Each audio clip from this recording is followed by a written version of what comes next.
What if the true teachers of humanity never left this world? What if, beyond the noise of history, behind the veils of religion and science, there exists a silent brotherhood, watching, guiding, waiting? This is not fiction.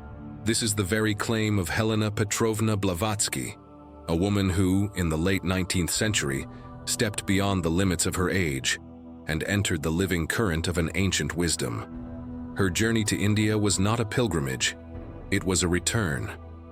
Not to a place on a map, but to a center of gravity in the soul of the earth, to the beating heart of the invisible. Born under the cold sky of Russia, forged in the fires of rebellion, mysticism, and exile, Blavatsky was not shaped by society. She was broken by it and rebuilt by something far older. For decades, she had wandered across continents: Egypt, Tibet, Lebanon, Greece, Syria, Paris, London, New York, always searching, always pursued by visions, voices, symbols. Some called her a fraud, others a prophet. But few understood the real nature of her quest. Until 1879, when she set foot on Indian soil, India, where myth breathes, where mountains whisper truths, where time forgets to exist. To the outside world, it was still a colony of the British Empire. To Blavatsky, it was something else entirely. A portal.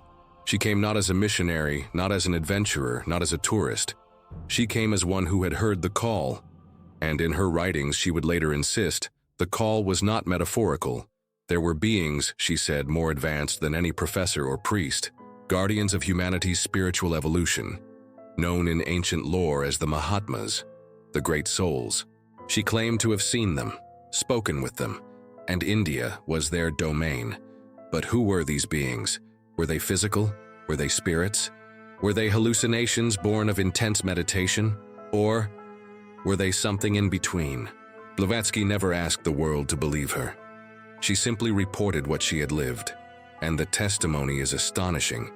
She spoke of secret retreats hidden in the Himalayas, not accessible by foot, but by consciousness.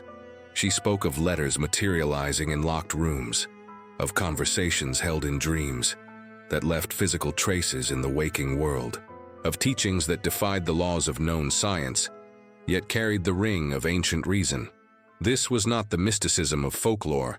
It was a living current of initiatory knowledge, guarded, preserved, and offered only to those who were ready to bear its weight. In India, Blavatsky did not simply study the texts of Hinduism or Buddhism. She lived their essence. She understood that behind every temple, every ritual, every mantra, there was a deeper geometry, a cosmic language, one that the Mahatmas still spoke, and they had chosen her, not because she was pure or perfect, but because she could carry the fire. But why her? Why a woman, in the Victorian age, bold, erratic, abrasive, scandalous? Precisely because she could not be tamed. Because only someone who had been shattered by the world could stand as a bridge between two worlds. Her task was to bring the hidden teachings of the East to the restless minds of the West, but without dilution, without dogma, without fear. She would not simply translate the language of the mystics. She would confront science, religion, and materialism with a forgotten truth: that consciousness is not a byproduct of the brain, that the universe is not dead matter, that the soul is real. But all of this begins here, in India. Not the India of tourism and yoga studios, but the India of siddhas, of sacred rivers, of vanished schools of wisdom, echoing back to Atlantis, to Lemuria, to ages no historian would dare mention. Blavatsky entered India not to observe, but to awaken. And as she stepped into its burning sun and monsoon rains, she crossed a threshold that would forever alter the West's relationship with the unseen. It is said that when a soul is ready, the teacher appears. But what if the teacher had never left? What if, in the silence between thoughts, in the dream that lingers before waking, in the questions we dare not speak aloud, they are still whispering? This is the story of Blavatsky in India, not as biography, but as initiation. The year is 1879. India pulses under the shadow of empire. The Union Jack flutters above temples older than time. Steamships bring missionaries and merchants. Railways split the sacred earth. But beneath the machinery of colonization, something else stirs. Into this land, half conquered, half dreaming, arrive two unlikely figures. One is a retired American colonel, Henry Steele Olcott. The other, a Russian woman wrapped in mystery, chain-smoking cheroots, eyes glowing with a fire not of this world, Helena Petrovna Blavatsky. They step off the steamer in Bombay, not as tourists, not as emissaries of empire, but as seekers carrying a silent mission. To the English, they appear eccentric, perhaps even mad. But to certain eyes in India, the eyes of the pandits, sannyasis, yogis, and guardians of the oral tradition, Blavatsky is something else entirely. Not a foreigner, not an intruder, but a return. She walks the crowded streets of Bombay past colonial facades and sacred cows, and something awakens within her. It's not fascination, it's recognition. She was not discovering India. She was remembering it. The scent of incense in the air, the sound of bells from hidden shrines, the Sanskrit phrases whispered in back alleys. They do not feel foreign, they feel familiar. For Blavatsky, this is not the beginning of a journey. It is the reactivation of a promise. And almost immediately doors begin to open. Scholars and sages, some cloaked in plain robes, others veiled in secrecy, come forward. Not out of curiosity, but as if they had been waiting for someone who could read the invisible between the lines, someone who had already walked this path before. And what they find in her is not just intellect or intuition, but resonance. They test her with mantras, symbols, fragments of ancient lore, and to their astonishment, she responds not as a student, but as one who already knows, as if the echoes of forgotten initiations were returning to her lips. One pandit is said to have remarked, "She does not learn, she remembers." Soon Blavatsky begins receiving visitors, not always in person. Some come through dreams, some through impressions, and some through letters. Mysterious notes that appear without warning, written in unique handwriting, carrying wisdom far beyond the scholarship of the age. These are the infamous Mahatma Letters, messages signed by Maurya and Kuthumi, delivered through what Blavatsky called occult means. Not as supernatural tricks, but as demonstrations of a deeper law. Mysterious notes that appear without warning, written in unique handwriting, carrying wisdom far beyond the scholarship of the age. These are the infamous Mahatma Letters, messages signed by Maurya and Kuthumi, delivered through what Blavatsky called occult means. Not as supernatural tricks, but as demonstrations of a deeper law. In the modest house they rented in Girgaon, a district of Bombay, phenomena began to unfold. Objects moved. Books opened to pages relevant to questions never spoken aloud.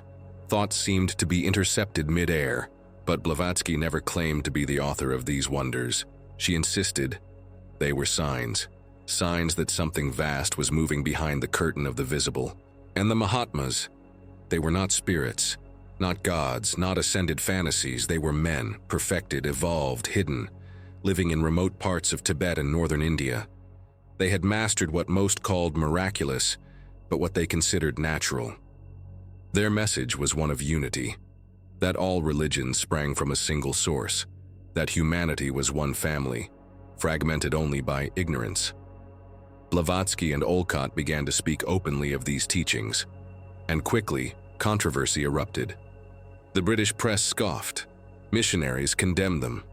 But among the Indians, especially the guardians of old lineages, there was a different reaction: respect, curiosity, caution, and quiet awe. For they recognized something very rare in Blavatsky: not appropriation, not performance, but continuity. She spoke not to impress, but to ignite. She reminded India of its own forgotten greatness, not through flattery, but by holding up a mirror.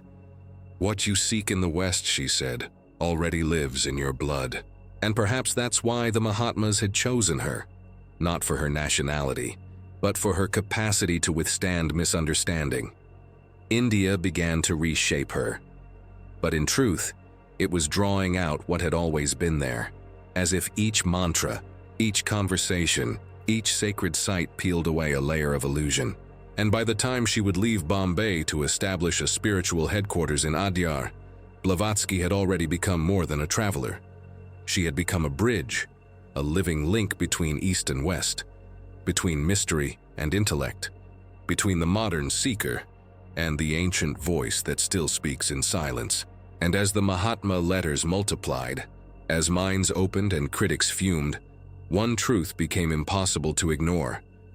India had not taught her. It had awakened her. And in doing so, it began to awaken the world.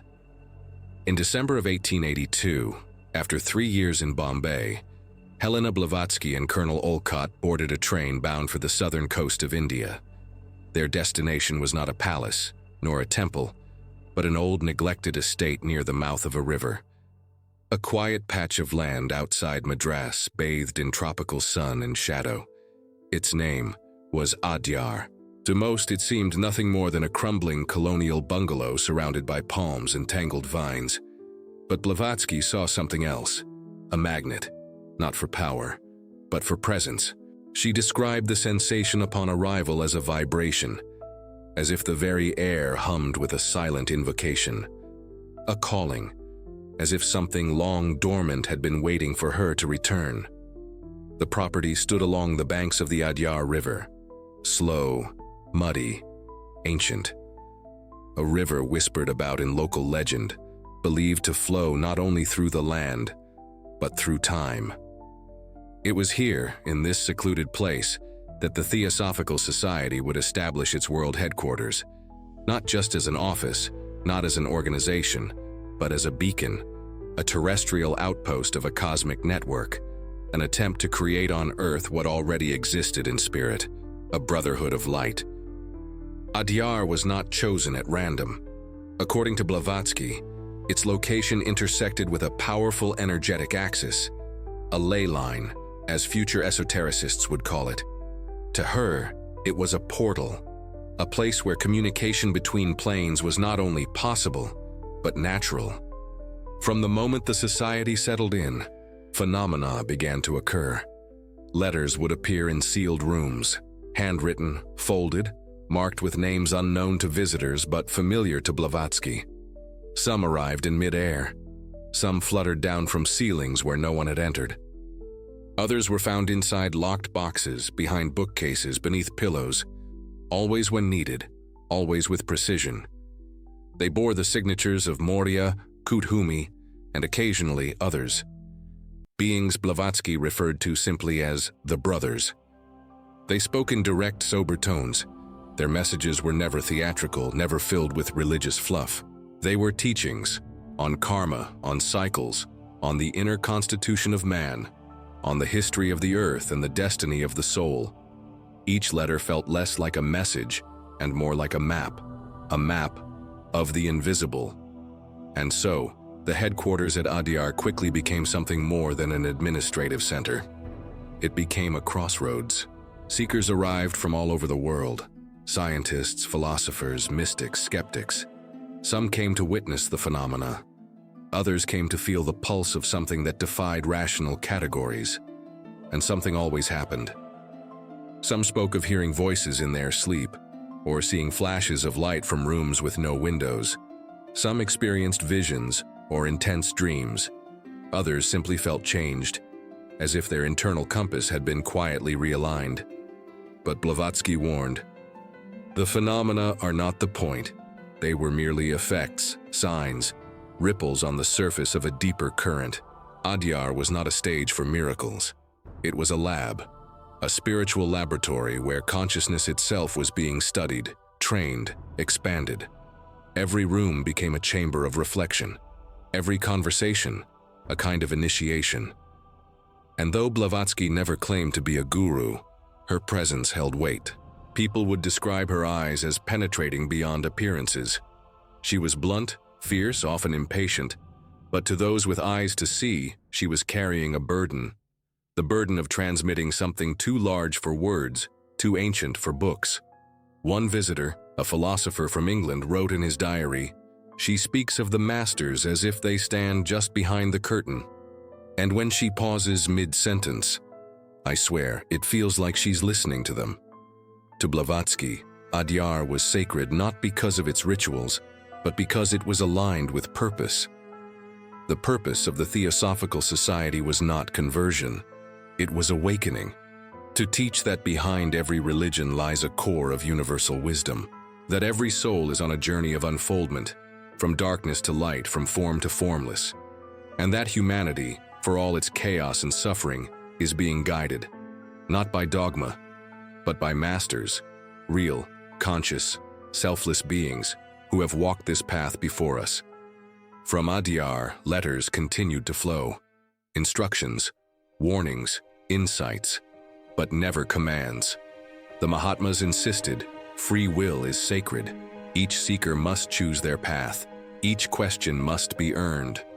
And so the old house by the river became a threshold, a place where the past and the future met, where ancient truths resurfaced, not as nostalgia, but as invitation. Invitation to remember who we are, not bodies, not nationalities, not roles, but fragments of a greater flame, called to reignite what the world has long forgotten. Adyar remains. The house still stands.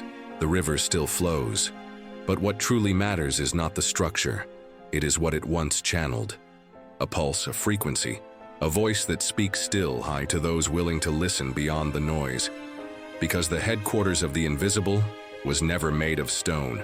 It was always made of consciousness. Who were they? Morya, Kuthumi, names whispered through a century of mystery, figures surrounded by fire and shadow, dismissed by skeptics, revered by seekers. To Helena Blavatsky, they were not legends, not spirits, not abstract ideals wrapped in Eastern mystique. They were real, living, present, beings who had transcended the ordinary human condition, not by escaping life, but by mastering it.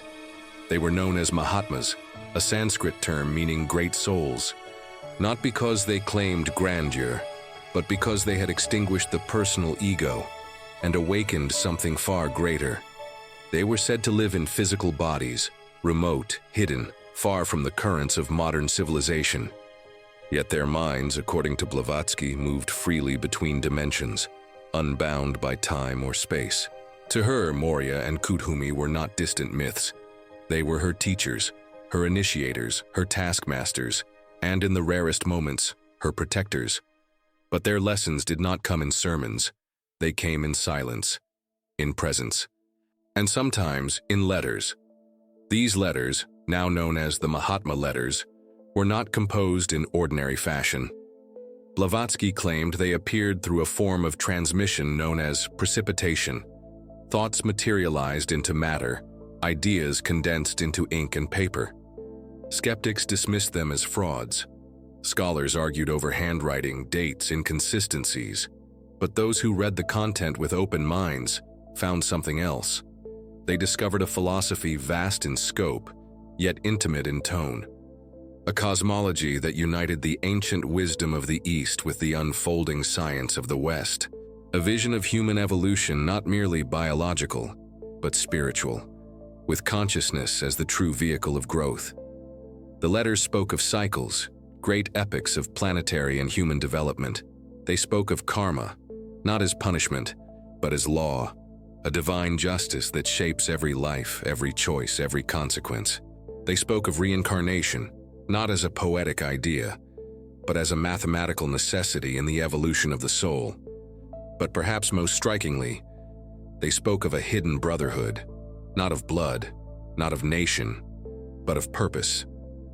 The White Brotherhood, or the Fraternity of Adepts, was described as a collective of enlightened beings, some incarnate, some not, tasked with preserving the sacred truths of humanity through every age of darkness and renewal. They did not interfere with history. They watched, they waited, and when conditions allowed, they whispered. Their message was not sectarian. It did not belong to any religion, yet echoed through all of them.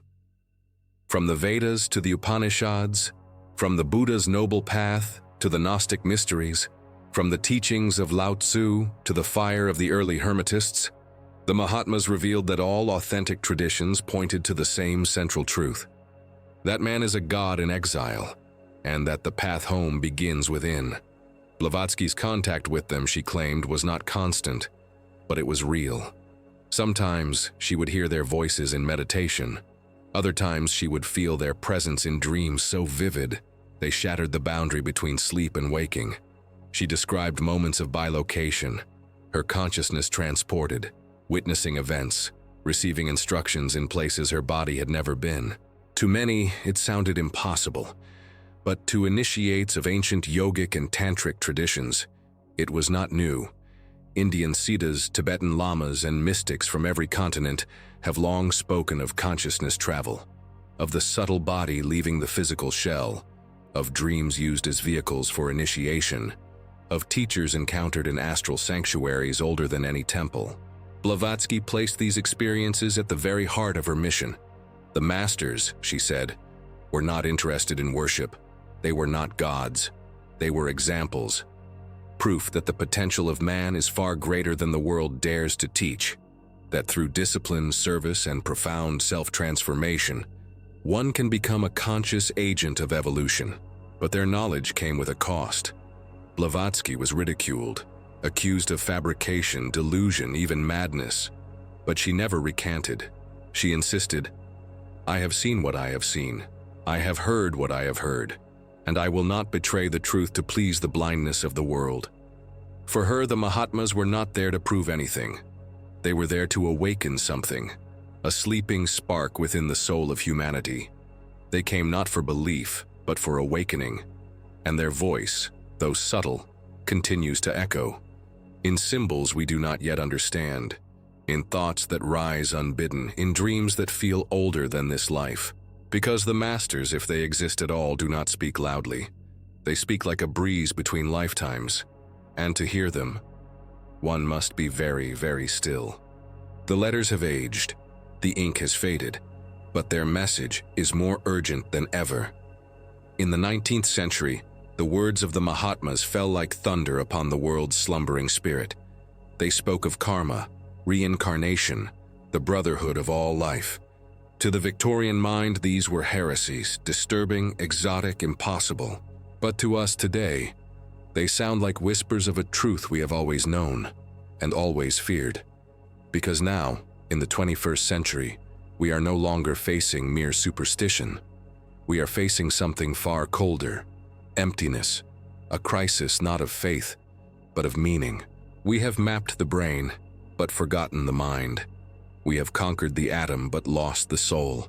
And in the silence left behind by dying religions and crumbling ideologies, the same questions return, quiet, insistent, eternal. Who am I? Why am I here? And what is this life truly for? This is where the Mahatmas speak again. Not from a mountain in Tibet, not from a temple or a church, but from the depths of your own consciousness. In their letters, Blavatsky's teachers offered no doctrine to be worshipped, no savior to be obeyed. Only principles, laws, truths as old as the stars, old as the... And perhaps none is more radical or more necessary today than this. The world you see is the outer skin of your own inner condition.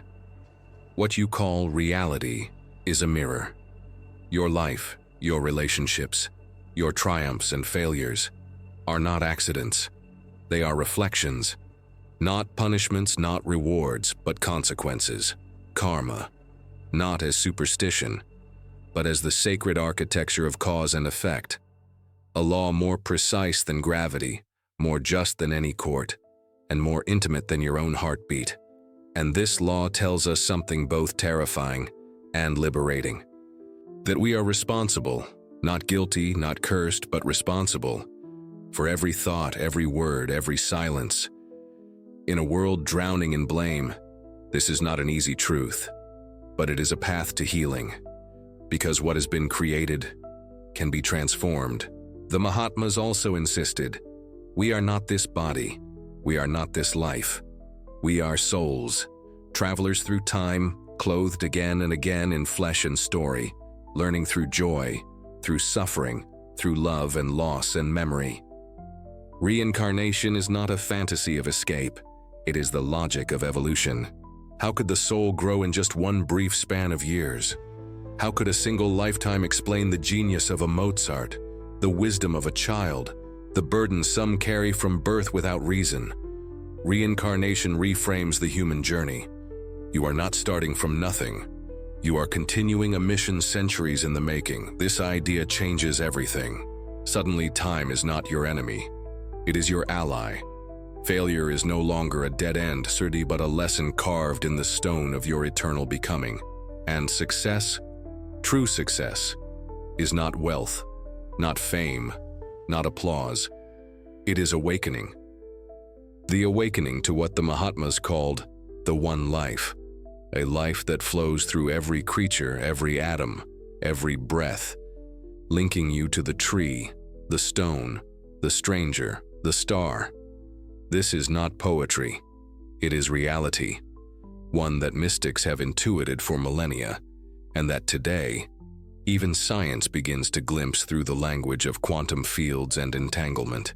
The idea that consciousness is fundamental, that separation is illusion, that we are all already one.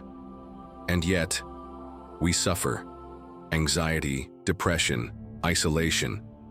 These are not simply clinical conditions. They are symptoms of a world that has forgotten its soul. The Mahatmas foresaw this. They warned that the modern mind would drown in its own brilliance, unless it reconnected to the inner flame. They did not ask for temples. They asked for inner practice, silence, self-observation, compassion, the study of universal laws, and above all, the courage to walk the path alone until the illusion of separation dissolves. And this brings us to the most haunting insight of all. The true master lives within you, but cannot speak until you are silent. This is the invitation they left us. Not to follow blindly, but to listen. Not to them, but to the voice behind your voice. The mind behind your thoughts, the light behind your eyes. Blavatsky's mission in India was not just to receive teachings. It was to transmit a frequency, a pulse of remembrance. And for those who are still enough to hear it, the echo continues.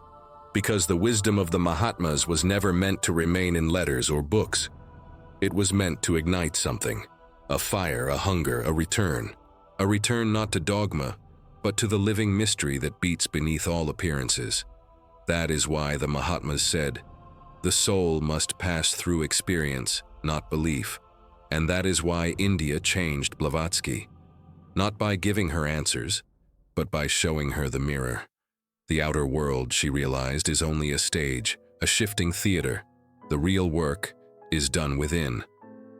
The Mahatmas showed her, and perhaps now they are showing us. The world outside is only the imperfect reflection of what already lives within. And so we ask, in the silence of your being, can you still hear them? Truth rarely arrives unchallenged, and when it wears no uniform, no collar, no academic title, when it speaks in riddles, symbols, and silence, it is almost always condemned. In India, Blavatsky found what she called the pulse of an ancient wisdom, but she also stepped into a battlefield, not one of swords or revolts, but of narratives. The British Empire ruled India with railways and rifles, but also with ideas. Science was their flag, Christianity their torch. To the colonial mind, India was a land of superstition waiting to be civilized. Its ancient philosophies were dismissed as poetic myth, its mystics reduced to charlatans or beggars. And then came Blavatsky, a Russian woman, defiant and unorthodox, speaking of invisible masters, hidden laws, and occult truths buried deeper than scripture. And worse, she spoke with authority. To many in the colonial establishment, she was not just eccentric, she was dangerous. The missionary class saw her as a threat to conversion efforts. The rationalists branded her a fraud. The press, quick to attack what it could not categorize, launched a campaign of ridicule. In Madras, the criticism became fire. Rumors spread like disease.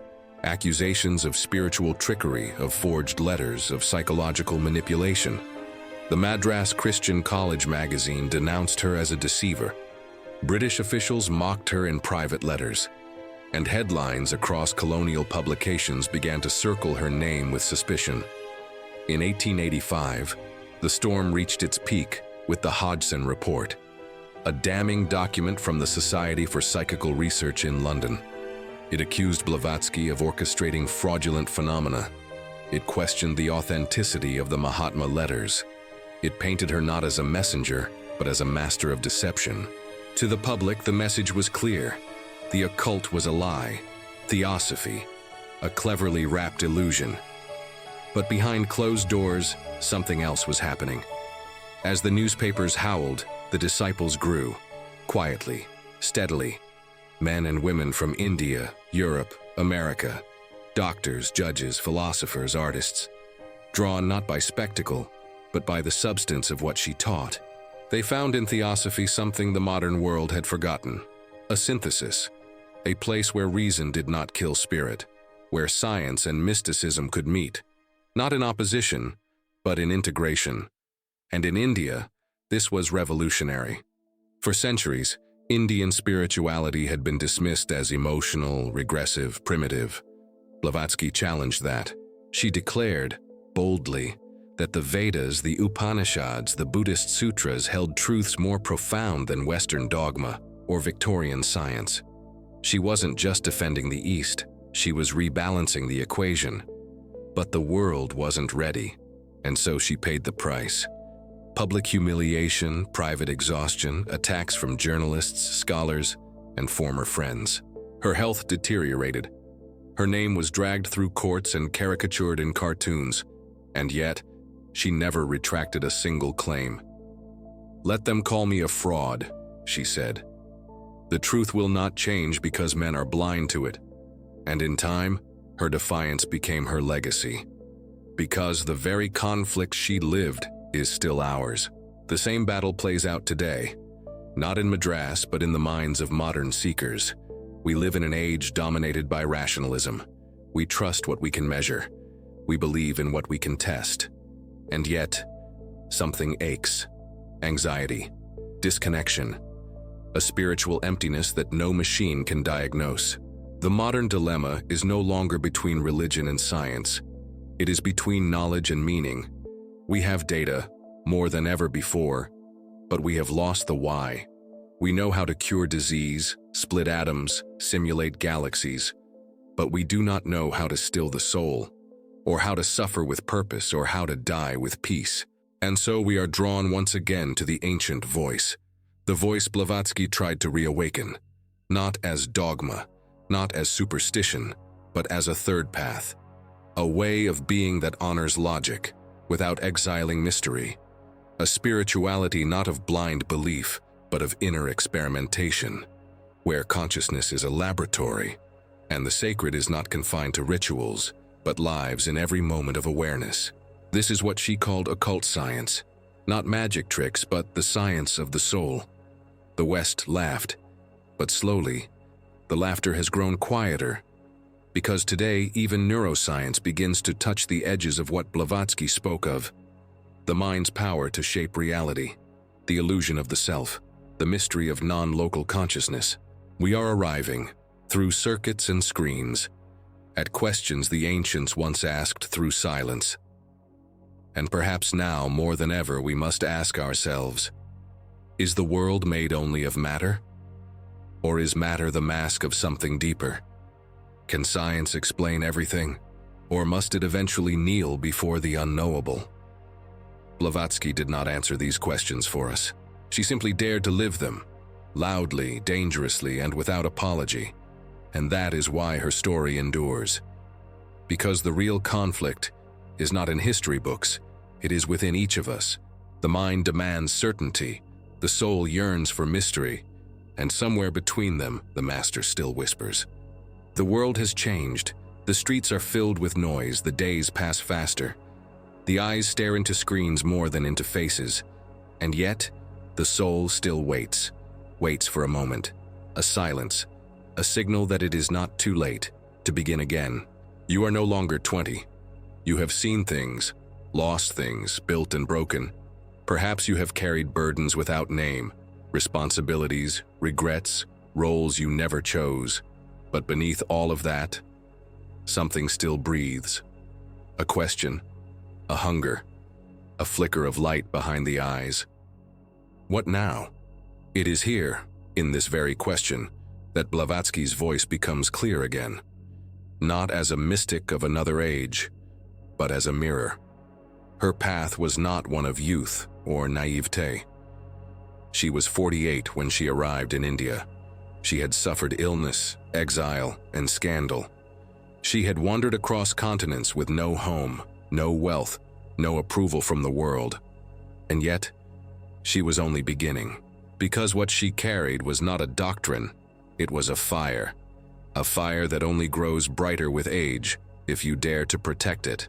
To the mature seeker, to you, who have already walked through storms and victories, Blavatsky's journey is not just history, it is invitation. To remember that it is never too late to pierce the illusion, to break the trance of the surface, to step beyond roles, titles, expectations, and to return, not to belief, but to being. She spoke of masters, yes, of ancient truths and cosmic laws. But what she truly spoke of was the awakening of the inner temple, the place within you that has never aged, that still remembers the symbols of childhood dreams, that still feels a strange chill at the sound of a sacred name, that still wonders when the world grows quiet. Is this all there is? That wonder is the key. Because initiation, real initiation, does not come with robes or rituals. It comes in the form of awareness. It is the moment you realize that your thoughts are not who you are, that your past is not your identity, that your restlessness is not weakness, but a summons, a call from something deeper.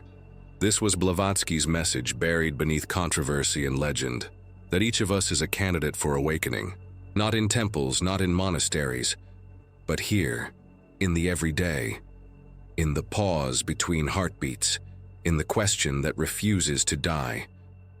Do you feel, she might ask, that there is still something in your soul, waiting to be born? If your answer is yes, even quietly, even hesitantly, then the journey has already begun. And it begins not with belief, but with silence. Meditation is not escape, it is a return to what is real, to the part of you that watches, that listens, that remembers. You do not need to see letters float or hear voices from beyond. You only need to sit and listen. The teachings of the Mahatmas were never about phenomena. They were about inner transformation. And the most radical transformation today is to turn inward in a world addicted to distraction, to close your eyes, not to sleep, but to see, to breathe, not to survive, but to feel, to ask, not what others think of you, but what your soul still desires to learn, to serve, to become. At 60, 70, even beyond, the body may slow, but the spirit still moves. There are portals that only open with maturity, mysteries that reveal themselves only to those who have endured the world's illusions and are finally ready to see through them. Blavatsky was never gentle in her message. She did not offer comfort. She offered truth, sharp, luminous, transformative. And perhaps that is what the modern seeker craves now. Not more information, but depth. Not another belief system, but a chance to finally meet themselves. To become, as the Mahatmas whispered, a conscious agent of evolution. To live, not as a reaction, but as a presence. And this begins with choice. Not the dramatic kind, but the quiet daily choice. To observe, to reflect, to remember what you are. A soul, not a number, not a machine, not a story, but a spark from something eternal, here in this life for a reason. Blavatsky's life reminds us, the mysteries do not fade, they wait. And when you are ready, they begin to speak. Not in thunder, but in the still, small voice behind your thoughts. That is where the path begins, and so now we turn to you. Teresa, you watching this, in the middle of life, or maybe near what others call the end. But what if the real beginning is now? What if the whispers in your soul are not fantasy, but memory? What if behind all your experiences, your doubts, your quiet hungers, there is still something in you that knows? Helena Petrovna Blavatsky did not die in India. She was reborn there, not in flesh but in fire, a fire that still burns quietly in the hearts of those who seek. She arrived as a stranger. She left as a bridge between worlds, between East and West, between the seen and the unseen, between ancient wisdom and the restless modern mind. Her physical journey ended in London in 1891, but her real work had already slipped beyond geography, beyond biography, into something timeless. What she lit in Adyar, what she carried from the Himalayas to New York, from Cairo to Bombay, was not just a movement.